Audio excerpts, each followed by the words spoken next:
Hi, Heather. Hey, Mike. How are you? Good, and yourself? Doing good, thanks. I see you have a Las Vegas backdrop there. How do you do that? Isn't this so cool? Yes. I'll explain it to you after we do the live stream. Can you quickly change it to something else? Another Las Vegas You can background. change it maybe somewhere else in the world, and I will guess where it is.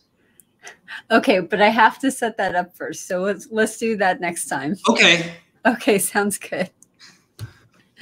Oh, that's a good idea. I like that.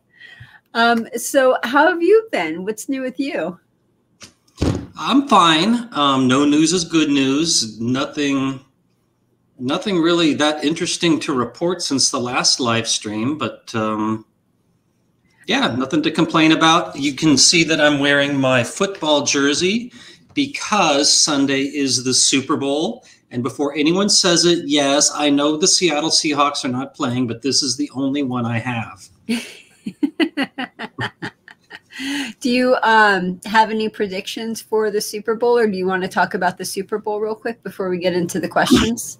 I sadly don't have a whole lot to say. I'm sure my fans would love it if I had some hot prop bet suggestions, but really I don't. I do like the Tampa Bay side. You can get Tampa Bay +3 at even money, or you can take them on the money line at around, I think I've seen the best is 152. And I also like the under 56.5. Now, I'm not saying go out and bet your life savings on these things. I'm going to bet them just moderate fun bets for me. But those are the sides that I like. And as far as prop bets, every year I'm finding less and less good stuff. I made some bets at one casino here lately, but they really were nothing very strong. I'm just going to have to give you my general advice, which is to bet unders and things not to happen. For example, if you see a bet, let me get a sheet to give you an exact example. For example, here are the bets at the Rampart, which uses the same lines at the South Point. So Heather, give me any number between 3,000 and 4,000. Between 3,000 and 4,000? Yeah. 3,300. Okay. So that is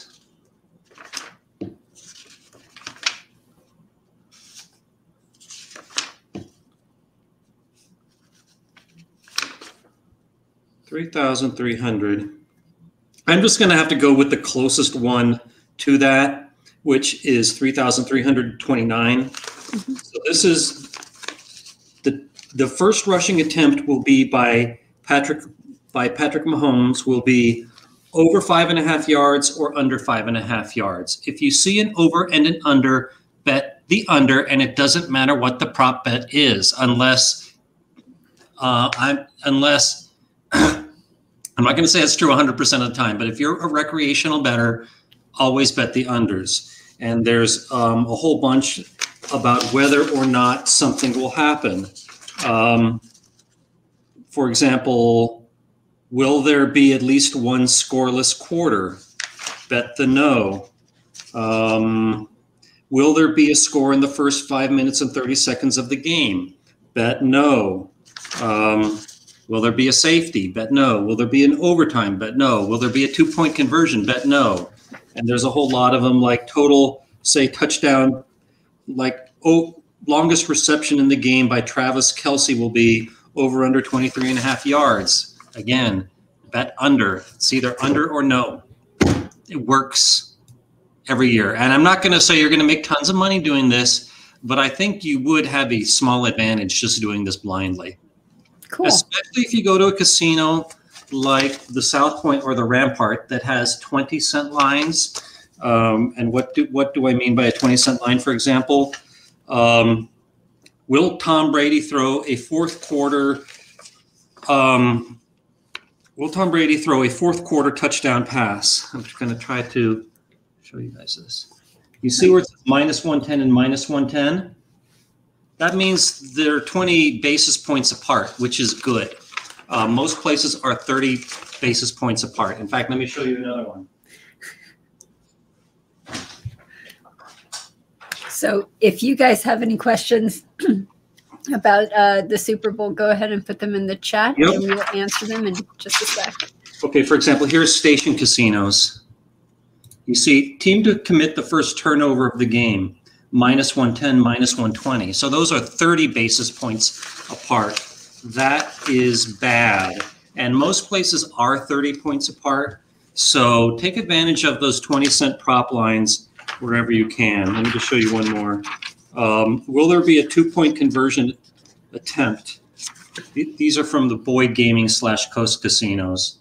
You see even money, minus 130. Again, 30 basis points apart. So yeah, my basic strategy is look for 20-cent lines and then bet unders and nos. There you go. Very good advice. And we do have a couple questions about this from the Peanut Gallery. First one is from Charles. Will Tom Brady beat the spread by +3? Well, I just said that I recommend betting that side, betting Tampa Bay +3. You can get that at even money. So, I mean, of course, I'm not saying he's going to do it for sure, but my rudimentary analysis that I would not put a great deal of stock in puts the game at pretty evenly matched. And to get 3 points is huge. So what can I say? I like that side, but I make no promises. Sounds good. So do you think Tampa Bay will win the game then? I think they have a 50-50 chance. Okay. Cool. So, but I like the under 56.5 even more than betting on who's going to win. Yeah. Cool. Are you excited for it? I'm really not. I'm betting the least this year that I ever have in the last probably 15 years. I don't particularly like nor dislike either team. So for a Super Bowl, I'm remarkably not interested. Like I have made 0 trips to the Strip looking at prop bets. I've only made 2 locally by my house. Yeah, but nevertheless, I don't want to be a downer. I'm sure I'll enjoy the game, and yeah, so. Cool. Well, Football Joe says pre-Super Bowl Wizard of Oz show is my favorite. Love it. Thank you very much for that. Thanks. David could tell how excited I am about the Super Bowl. Yeah, I'm not a big Super Bowl fan. And then we have one last question about the Super Bowl, and this is from Tom. You encourage the under and no on the prop bets, saying they work. Is this just a result of lines being set based on a human propensity to bet over yes, and then betting contrary? It's absolutely that. Because recreational bettors like to bet on things to happen. They like to bet on an exciting game, and all that money comes in on the exciting side of the bet, and the sports books move the lines to attract sharp money the other way. So it's kind of no fun to bet on a low-scoring, boring game, but I do every year. Okay. By the way, I think that I shaved off my goatee since the last live stream. Yeah, I think you had a goatee on the last one. Can't remember for sure. In case anyone noticed. If you guys remember. It's going to go soon. I'm pretty sure that'll be gone by the next live stream. You don't like it?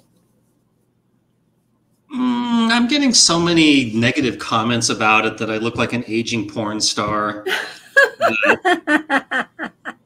Wait.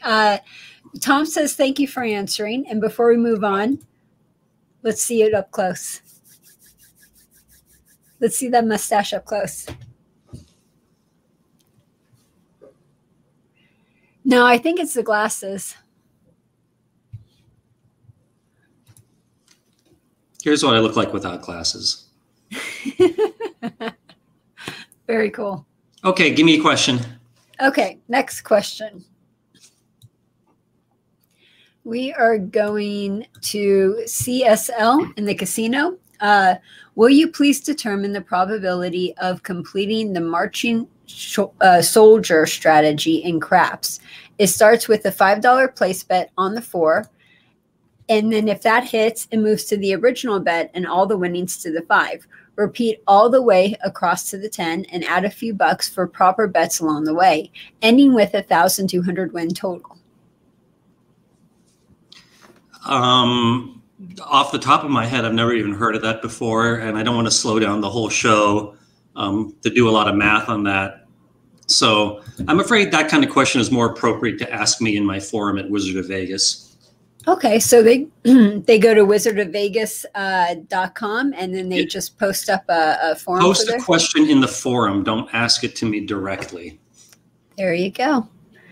Okay. Next one is from David. What do you think of the casino that Joe opened up in 2024 with no gambling and no smoking called the Majestic? What are your thoughts? Who is the Joe? Do you know, Heather? Well, I've heard about the Majestic opening up a casino that has no gambling and no casino smoking. So what are your thoughts on that? Well, I heard that that's not going to have a casino. I heard it's going to be a hotel only. Oh, no casino. That's what I heard. Probably why there's no gambling. I absolutely applaud the no smoking rule. Mm-hmm. I would like to give proper credit again to the park MGM for going totally no smoking. Yay! If anyone else did, I would totally applaud that. Cool. Oh, okay. And that's it? That's all I got on that one. Okay. I was expecting more. I wish this was the view from my condo. This would be an awesome view. I'm just saying that would be really cool. Okay, so the next question that we have is, let's see here.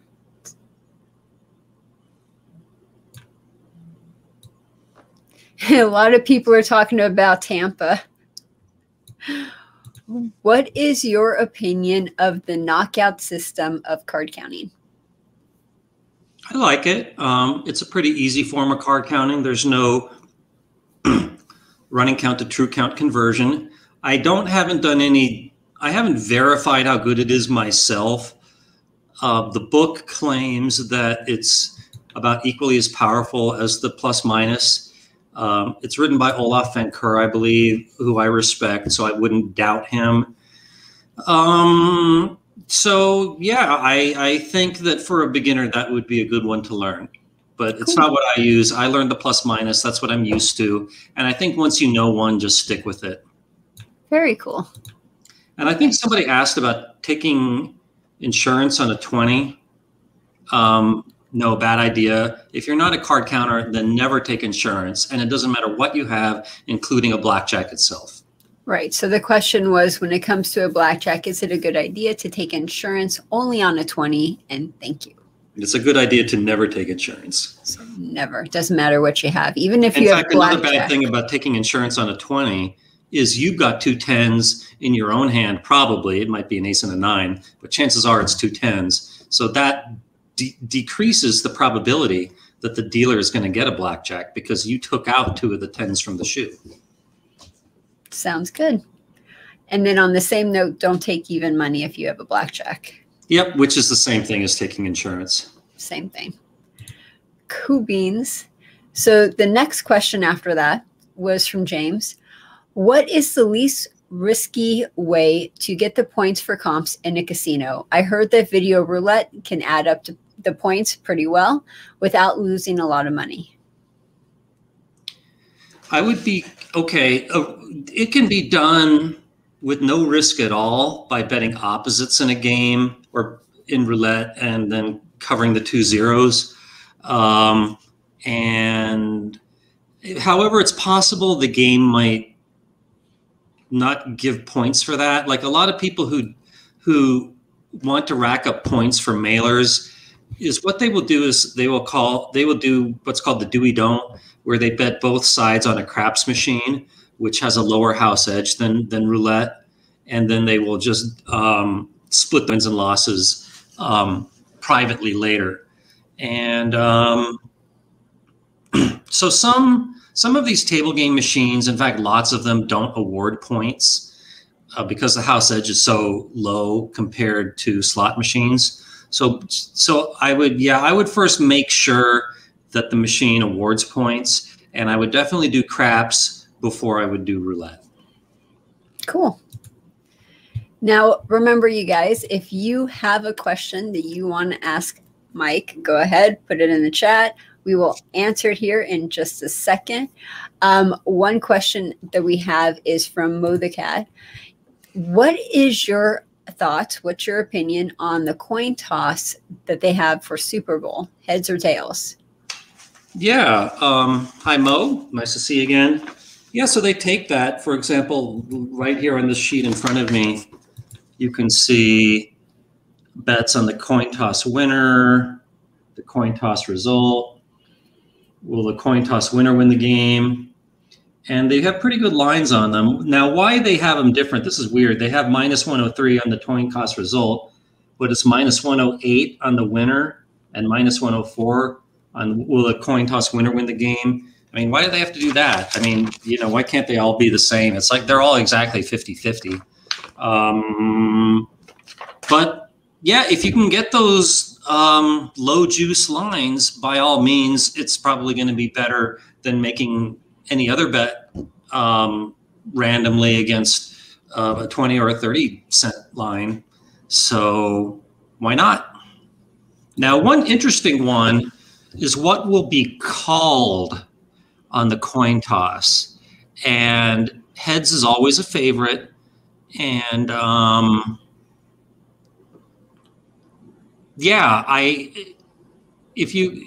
don't really, some teams consistently always call the same thing, and I don't know what Tampa Bay and Kansas City tend to do, but that's a really interesting one. If you were put in their position, what would you call? Tails, of course. Why, of course? I'm a tails kind of guy, because I think people who call heads are conformists, and people who call tails are individuals and maybe a little bit rebellious. So absolutely, I would call tails. Okay, there you go. You know, in fact, I can be a little bit judgmental. Like if I am trying to learn something about somebody, I might find some excuse to get them to bet on a coin flip, and they will immediately earn respect if they call tails and lose respect if they call heads. Okay, so we've been friends for a long time. Did you ever do that to me? That you would call heads. No, did you ever do the coin flip thing to me? I don't remember. I probably did, but I don't remember what you said. Okay, well, in that case, I said tails. I see a straight face when you said that. Of course. But am I not so judgmental to judge people on what they call on a coin toss? Okay. Terrible. So okay, I did have one forum question, by the way. Okay, sounds good. Let's do that. Okay, so somebody asked me, I don't know if you, so this comes from RX Wine. I don't know if you saw this. This lady is math oriented, but she does jigsaw puzzles. She has 85,000 followers and she is super nerdy. Maybe Wizard would be interested as a POI for his channel. I remember he had some super hard puzzles and she does this kind of thing. So, where did you go? Yeah, I must admit, I looked at a little bit of this video right before the show, and yeah, I thought this woman was really cute, and she just does jigsaw puzzles online, and yeah, she has long hair and wears glasses which earns tons of points with me, and yeah, after this show, I'm gonna go back and watch the whole thing, but I really like it, and another woman who I find very attractive in kind of the same way is Jeopardy Emma. She is the one who beat James Holzhauer. And what can I say? You like who you like. And she is just really smart, but kind of nerdy and shy. And I just love that. Okay. Was that the only forum question that we had? That's the only one. Okay. In that case, our next question from the peanut gallery is from Michael. Is the don't come bet in craps a good bet? Sure. It has a 1.36% house advantage, which is better than the pass at 1.41. So if you want a better bet, then you should be a so-called dark side player and bet the don't. And don't forget to always back up that bet with the full odds. Sounds good. Yeah, that's how I usually play. Cool. Next one is from Source Keen. What casino has the lowest table limits in Las Vegas? No one's ever asked me that before. It certainly might be Arizona Charlie's Decatur. It might be Jerry's Nugget. Yeah, I'm going to go with Jerry's Nugget, but that's just a guess. And for those of you who haven't heard of Jerry's Nugget, it's this little casino way up in North Las Vegas, in a pretty bad area where no tourists go. It's has a lot of homeless people that live around there. And I've been in there a few times. I don't want to say anything bad about it. The employees are nice, and I bet they get a lot of locals. And but yeah, the table limits are really low. And I'm sure the maximums are also really low. I don't think they get a lot of high rollers going through there. Okay, cool. And just to add on to that, I also think Poker Palace is another place that has low limits, and so does Bighorn and Longhorn. And that's all that I can think of. Pretty low, probably not the lowest, but of a place that's either on the strip or downtown, that probably is the lowest. And what was I going to say? Joker's Wild has pretty low limits too. Yeah, I haven't been there in a long time. The Western used to have really low limits, but they went the way of the dodo bird. Ellis Island can sometimes have low limits. That's a good depending. one. Yeah, that's a good one. Yeah. Okay, that's all I have on that one. Sweet. So next one, if video Keno is not rigged, why do the numbers that you select during the game stop hitting the instant you change your numbers? I don't believe it. I would like to see some evidence of that accusation. I absolutely believe that video Keno, as played in Nevada, is absolutely fair. And if you disagree with me, give me some evidence. Okay. Michael wanted to point out that Oyo has $1 blackjack, but it does pay 6 to 5. Good to know. And CSL brings up a good point. Nothing in the casino is rigged other than the house edge. Fantastic point. Okay, I wouldn't, but yeah, I think that gaming in general in Nevada is very fair. And it is. Casinos would have absolutely no motive to cheat because they can make plenty of money through the house edge naturally. Right. The honesty and integrity of the game is of the utmost importance to the casinos. They have to maintain good integrity. That's right. I agree. Okay. So next up, Damien Heaven. I have recently started playing craps and love the game, but I've heard people talking about dice control or dice influence. What is it, and is it possible? Okay. I've had this question probably 1,000 times, but yeah, I would like to think of myself as the biggest skeptic of dice control / influencing. I have yet to see any conclusive evidence that it can be done. I have witnessed so-called dice controllers at the tables, and it seemed to me like the dice were bouncing all over the place randomly. Nevertheless, I don't want to say that it's impossible. Might there be a very small number of people who can do it successfully on very certain tables? Maybe. I think there's way more money to be made selling lessons and books on dice control than actually doing dice control. So yeah, again, I'm very skeptical of it, but don't 100% rule it out.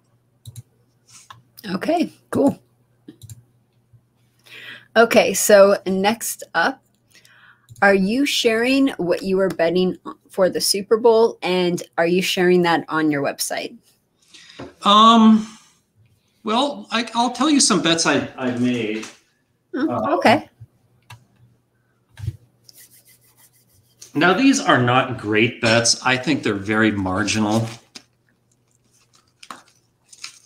So these were made at the Rampart, and these are for such small amounts. I'm kind of embarrassed. Here we've got the Chiefs' last score of the game will be a touchdown.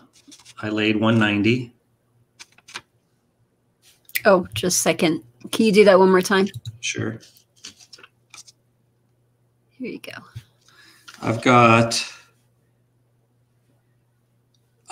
will the team that scores last win the game? I bet the no at plus 190. I bet the Chiefs' first score, the Buccaneers' first score will be a touchdown. There I laid 175. And I bet the Buccaneers' last score of the game will be a touchdown, and I laid 185. And these are pretty thin advantages, to be honest, but I went to the casino anyway to take a look. So as long as I was there, I made some marginal bets. Just out of old time's sake. Cool. I'll probably make some more closer to the game. But that's all I've got so far. Only 4 bets this and the Thursday before the game. It's really, I don't know what to say. I don't want to say it's sad. Maybe I'm just getting, maybe I've just learned something and not doing it so much anymore. But it's very different. I used to have just hundreds of bets by this time.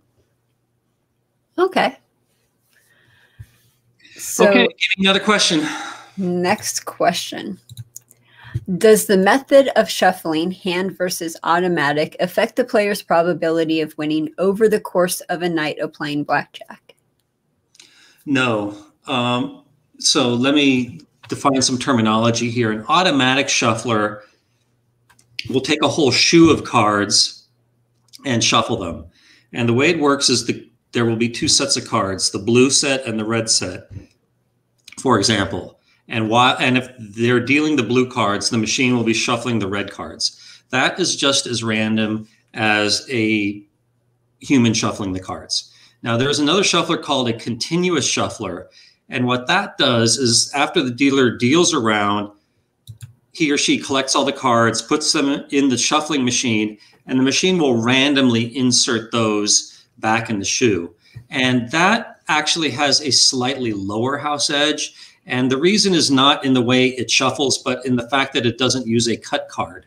Cut cards are slightly bad for the player. In a 6-deck shoe, it makes almost no difference, like 0.02%. So, yeah, I just wanted to say that. But it also should be noted that continuous shuffle games have more hands per hour. Because, well, it's probably about the same as an automatic shuffler. But if you get a hand shuffle game, which you hardly ever see anymore, you would actually expect to lose less in that game because of the time that it takes for the dealer to shuffle the cards. You're getting fewer hands per hour. Good point. And I kind of like that break when the dealer shuffles. The dealer likes that break too. They actually found that the hands per hour don't go up as much as you think because the dealers, when they're doing a continuous shuffle machine, they need that break. They need that time where they're shuffling and they're taking a break. And they found that dealers who are on a continuous shuffle machine, they go slower on the hands per hour than normal. So it ends up, instead of being a lot more than a normal table, it ends up only being a little bit more than the normal table. That is interesting. And I'm not surprised. Yeah. We humans, we need our break. Yes. Okay, so CSL brings up a really good point. Dice control is not real. It appears possible, but it isn't when you really break it down. I suggest avoiding that rabbit hole. I agree. Cool. And our next one is from Peter. If somebody offers you a coin toss game with a 3-to-1 payout if you win, how many of your whole assets would you wager? That's a good question, and that can be answered using the Kelly criterion. But so let's see. Let me do some quick math here. So he said 3-to-1, right? Yep, 3-to-1. Do you interpret the 3:1 to be 3-to-1 or 3-4-1?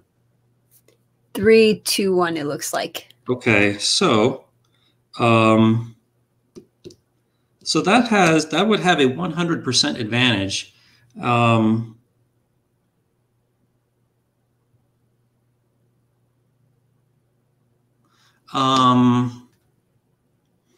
And now I need to calculate the variance. Yeah, this might take a little too long to do the math during the show, but mathematically speaking, I really can't help but work this out. Hold on. Okay, so. Would this be a good question to ask on your forum? Winning 3 times your money and a 75%, no, there's a 75% chance of winning 3, a 25% chance of winning 1. So the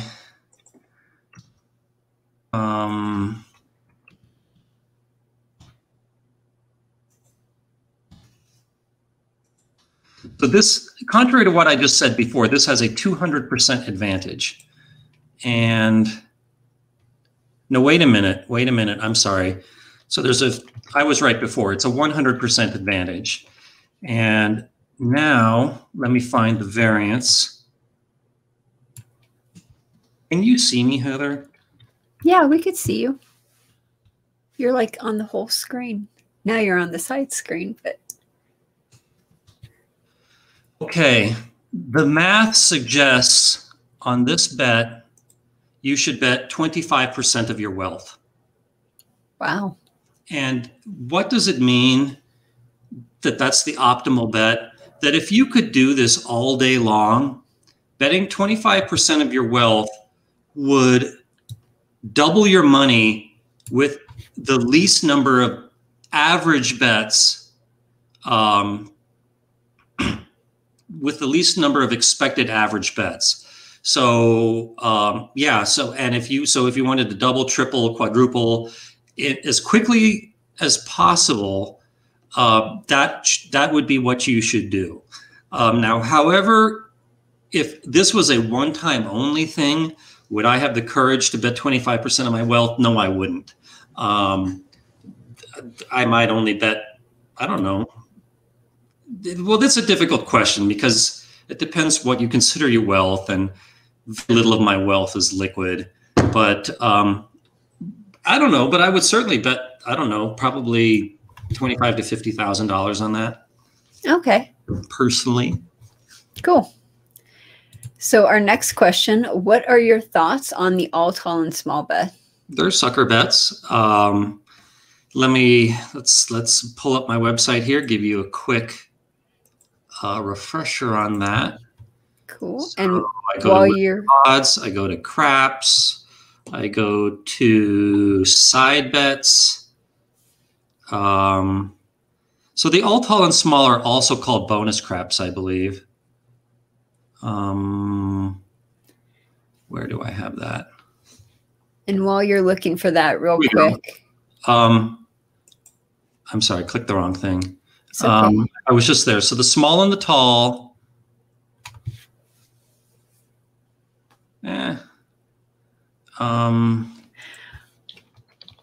Okay, while you're doing that real quick. I just found it. Okay. Okay.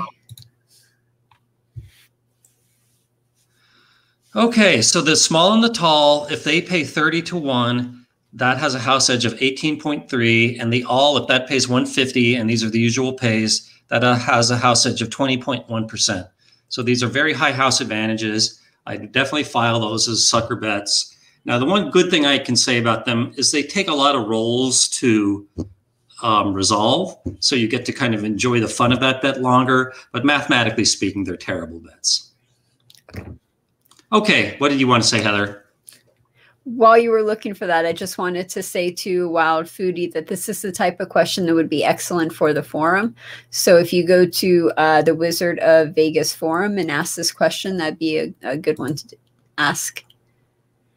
Okay, so our next question, now that we got that at the way, we do the next one from Mo the Cat about dice control. So if you check out on YouTube, American Casino's Guide with Steve Borey, the interview where it's a dice control expert, that looks pretty interesting. And have you seen it? And what are your thoughts? No, I haven't seen that video. I'll check it out after the show, as I like Steve Borey.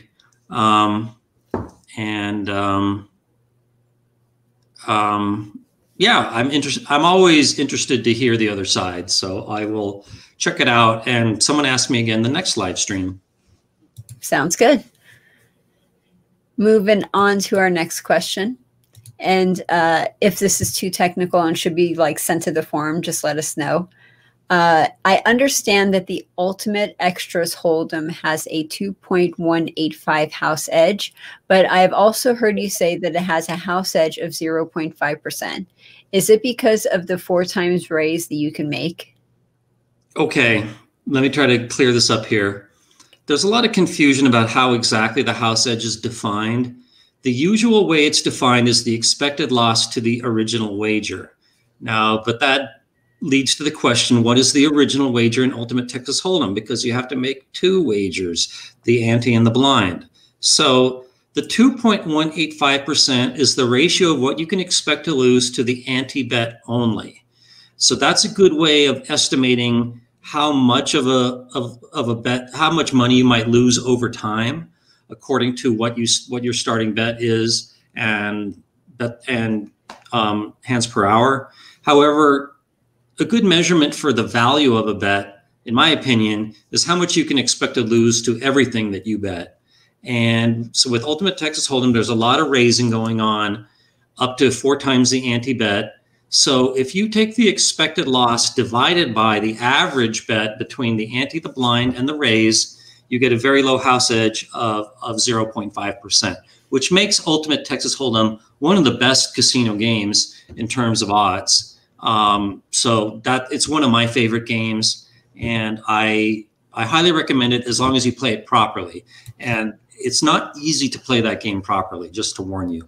And just observing other players, they play terribly, which must be why casinos love the game too. Good answer. Good answer. I like that. Thanks. Okay, so our next question is, do you think the automatic shuffler can be manipulated to set the shoe to the advantage to the house? The reason I ask is that a dealer pushed a button and it reorganized an 8-deck shoe by numbers and suit. I think that in theory they could be, but I don't think that they do. As I was saying before, casinos make plenty of money playing fairly, and the Gaming Control Board here in Nevada takes cheating really seriously, and they would probably put a casino out of business for rigging a shuffling machine. Now, however, one legitimate concern is there was a shuffling machine. I think it was a shuffle. I don't know. There was some kind of a device that kept a count of the cards in Blackjack, and a light came on if the count got good for the player, which might, and they did it to give the dealer the option to shuffle. And it would definitely favor the house if they shuffled early and when the count was good for the players. And I don't know too much about if these machines are legal or not, or where they have them. But that is just something, something I've heard of, and something maybe you should be warned about. Okay. And then I'd like to add my 2 cents into this as well. Mm-hmm. So I was a casino dealer. I had to deal those games. We had to use those machines. I know the button that you're talking about. So the button that you're talking about, it's green or it's red. If it's green, that means everything's good to go. Everything's cool. There's no problems. If it turns red, that means that there's like a troubleshooting problem that has to be taken care of. Usually a card got stuck in there and you have to like get the jam out. Also too, there are some shufflers that do keep track of the cards, but not in a card counting sense. What they're doing is they're keeping track of the cards as far as how many cards are in there. They're making sure that all of the cards that should be in there are in there. They're also making sure that no cards are missing. So when they look at the cards and they verify the cards, there will be times where we'll be like, we go through a whole deck, and then it gives you a red light, and then a little message comes up on the screen, and it says your king is missing, or a king of like diamonds is missing. And then we have to get all the cards out. The floor supervisor has to go through all of them. He has to verify that all the cards are there and the king is missing. And then if that's the case, like then we call security and check the cameras. And it's this big old thing. Again, casinos are really interested in the honesty and integrity of the game. So they want to keep track of where all the cards are and make sure that no cards go missing or no cards were added. Yep. And I'm not an expert on this topic, but getting back to the original question, there is a button on some shufflers that can be pressed, and the machine will put the cards back in their original order. So some machines know exactly the order of the cards in the shoe at all times.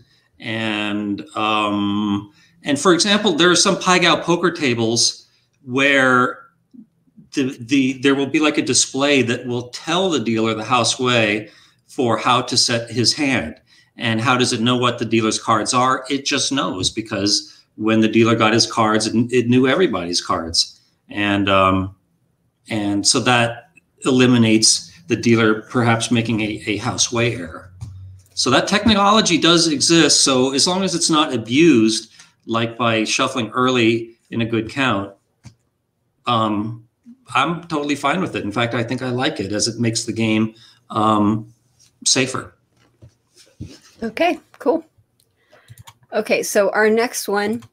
What is your opinion on the iron cross bet in craps? Way worse than the pass down pass bet? Do you know what that is, Heather? Nope. Look that up real quick. Okay. We had him ask it twice. I know I've heard this before. Okay. The iron cross is a combination bet. I just lost it. Okay, this is coming back to me. Iron cross.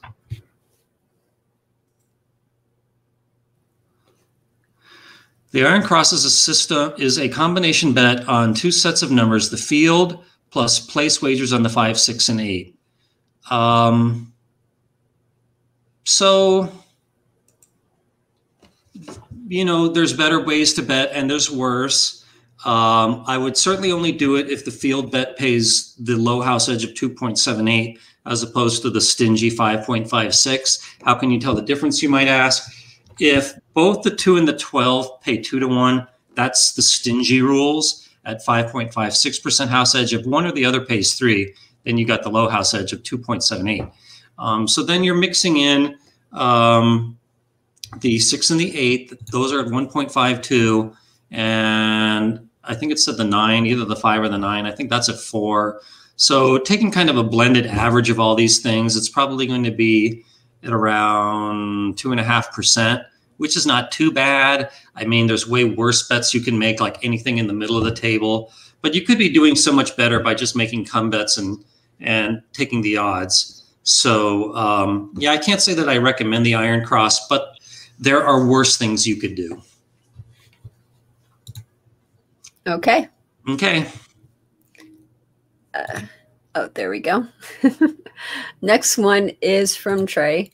Have you heard of prize link savings accounts such as Yoda? If so, what do you think of them? Haven't heard of them. Have you? Okay. Nope, I haven't heard of them. Okay, let's go on to the next one. Okay. Are 9 to 6 video poker games still present on the strip? And is that the only thing to look for in identifying a full pay machine? It's been so long since I've been out there, but I think in the high limit rooms at the MGM, the Aria, and the Bellagio, and the Mirage do have some 9-6 jacks games. Maybe it's not true anymore, but for years and years and years, this was true. And it probably still is. I think I would have heard about it otherwise. And that is what's called I mean, every game, I shouldn't say this. There are other full pay games like Full Pay Deuces Wild. That pays 100.76%. So you pretty much almost never see that anymore unless it's at a low nickel bet. And you might say that there's Full Pay Double bonus at 9.6 there, but that pays only 98.98%. But I'm pretty sure you're talking about jacks or better. And yeah, I think that you can only find that at the casinos I just said. But a good resource on that is this site called vpfree2.com. So you go there. I'm going there now. You click Video Poker. Then I'm going to click Best. And now it's giving me an ad.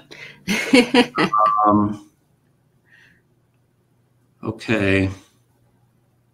How do I do this?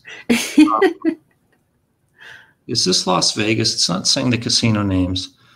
99.54.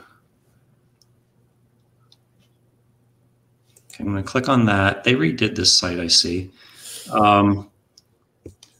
Okay, here's some places where you can find 9.6 jacks or better in Las Vegas. The Western Village Inn, is that in Vegas? Not one I know of. Oh, it says the California. I'm surprised to hear that.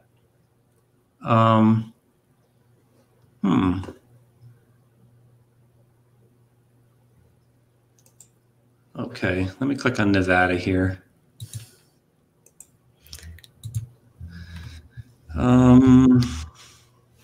There's a lot of annoying pop-ups on this site now.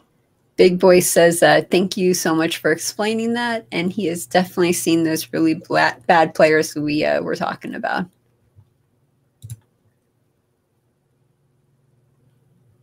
And so a lot of places outside Nevada, like Reno and Wendover, have 9.6 jacks. But I'm not seeing anything. Yeah, this is not listing anything in Las Vegas with 9.6 jacks, very sadly. Okay. Yeah, that is sad. You know, I'm probably going to go to the Strip tomorrow. I'm going to have to verify this. What you going to do on the Strip tomorrow? There's a new game at the Stratosphere called Flushed. I want to check that out. We did that. We saw that. Do you remember? We did, because we have videos on it. Video about it. We saw it at the Cutting Edge. It was the two guys. It was the racehorse thing. It was sort of like roulette. We did a video on it. It should be up on your website. Are you sure you're not talking about Flush Attack or something like that? I'm pretty sure. I'm okay. I'll double check. I'll double check on YouTube directly, but I don't immediately remember that. We do so many games at Cutting Edge, and we've been doing them for so many years, you know? Yeah, that I don't remember. I've done so many that I don't remember the particular ones. But I do know when a new game comes out, I always look to see if I did an interview of it and forgot about it. But okay, I'll check on that app. I'll check on that later. But another thing is they are giving out vaccinations at the Encore, and you're supposed to make an appointment, and you have to be 70 or over right now. But I heard that if they have any vaccines left over, first they will give the staff the opportunity. But I would imagine all the staff have taken that opportunity by now. And if they still have some, they will give the vaccines to anybody. So are you just going to sit there and wait all day? I'm not sure of all I've heard is that you should show up around that. The last appointment is at 3. So show up a little bit before 3 and say, I am on call for any leftover vaccines. And if they have any, they will give them out. But somebody ask me again on the next show and I'll let you know how it works. But I'm going to try my luck with that tomorrow. Awesome. Probably. And go to the Stratosphere, and I might pick up some prop sheets. And now I'm going to have to see if I can still find 9-6 jacks at one of the MGM properties. Okay, cool. Sounds like it's going to be a pretty busy and productive day. Yeah, I haven't been to the strip. I've hardly been to the strip at all since the coronavirus came out and gone in casinos. Well, I hope you have fun. Thanks. Okay, so our next question is from Fib. Does the post-COVID era have cashless casinos on the horizon? You know, I saw a billboard for that just the other day. I didn't quite know what they were talking about, but I bet that that is going to be the way of the future. And I bet the casinos will love that, because dealing with chip purchases and paying and taking chips all the time slows down the game. And if it could all be done electronically, that would speed up the game. It would make it much more secure. There'd be a lot less cheating. And with the coronavirus, it's all the more reason to do this. So yeah, that's definitely my prediction, that we will be seeing this before the decade is out a lot. We need it. They should allow debit on the table. That's not fully what I'm talking about. I have no problems with that, but I'm talking about more like machines that I've already actually seen, where instead of dealing with chips, you just have a display. Each player has a little display, and you just press buttons for how much you want to bet. And there are, yeah, and there's digital cards too, not real cards. So there almost doesn't even need to be a dealer there. I think there can be real cards, but yeah, I think and plus the casinos, I'm sure, would like to reduce their casino staff any way they can. I think they would keep the dealer, even if they already are seeing way more. The casinos have removed a lot of table games since the coronavirus came out and replaced them with stadium gaming. And I think they viewed that as the perfect excuse to do that. Okay. I mean, some players, I'm not saying that they will get rid of dealers entirely, but I think the casinos in general are trying to phase us off of live dealer gaming and more into electronic gaming. When do you think we'll know if it's a thing or not? It's going to be a gradual thing, like 6-5 blackjack. It will take decades to fully make the change. Yeah, so we're not even going to know until like a decade later. Okay. But we can already see it happening. Next question. Any opinion on the new Azure digital craps with real dice, good or bad? I'm not familiar with it, so I have no comment. I'm not familiar with it either, so I can't really say anything. I'll keep an eye out for it, though. Okay. And next up, if a casino truly wants things to be fair, then why do they shortchange winning bets? Take the 12, true odds are 36 to 1, I think. How is it fair that the casino only pays 29? I'm not saying, okay, we have a failure to communicate on the word fair. The casinos pay stingy odds like that because people will bet them. And the casinos want to make money. Make no mistake about that. They want to make a lot of money. And so there's going to be a house edge in practically everything. They don't offer a service for free. So, but they also want to offer a fair bet that if the player is going to make a hard hop at only 29 to 1, there's no rule against that. The player is a total sucker to do that, but it's still a mathematically fair bet, and the casino is disclosing, if you win, here's what you get paid. So it's a mutually agreeable bet, and I think that if two consenting adults agree on a bet and it's a fair bet, then by all means have at it. However, I will still shame casinos if the odds are really bad. But I'm not saying that such bets should be illegal, that just players should be warned about them. Well, casinos, they typically try to keep the house edge within a range, right? So it would be between 1% and, heaven forbid, 20%. But it wouldn't go any further than that. So there was a Keno game at Harrah's that had a house edge of 98%. Oh my God, that's horrible. So, and yeah, and in yes, but in some, but normally in just live Keno, the house edge there runs generally from 25 to 30%.